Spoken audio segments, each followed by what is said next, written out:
क्या रोकने का आधार है? शासन प्रशासन हमारी व्यवस्था के लिए है। शासन प्रशासन कानून व्यवस्था बनाए रखने के लिए है, सुरक्षा व्यवस्था बनाए रखने के लिए, इसके लिए हैं। इसके लिए नहीं किसी को रोकें।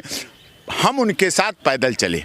जब उन्होंने मथुरा से दिल्ली यात्रा की थी गाय के लिए, तो हम उनके साथ पलवल से दिल्ली तक पैदल चले।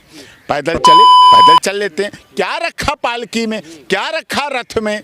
एक बात बताइए, जब जीवन में आदमी चाहे देश के प्रधानमंत्री रहे हों, माननीय मोतीलाल नेहरू जी रहे हों, उनके पिता जवाहरलाल नेहरू जी रहे, उनके पुत्र, उनकी बेटी इंदिरा गांधी रही हों, राजीव गांधी जी रहे हों, पीवी नरसिम्हा राव जी रहे हों, चंद्रशेखर जी रहे हों, वो मैं प्रधानमंत्री गिना रहा हूँ देश के, कोई छोटे मोटे नहीं।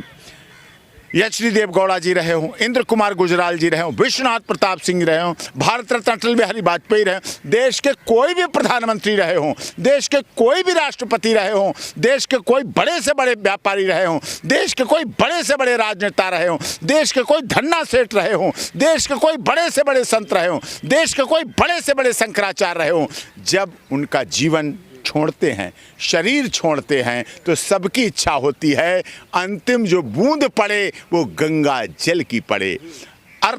जो अर्थी है, जो समाधि है, उसके बाद जो अस्थियां हैं, उन अस्थियों को प्रवाहित गंगा में किया जाए।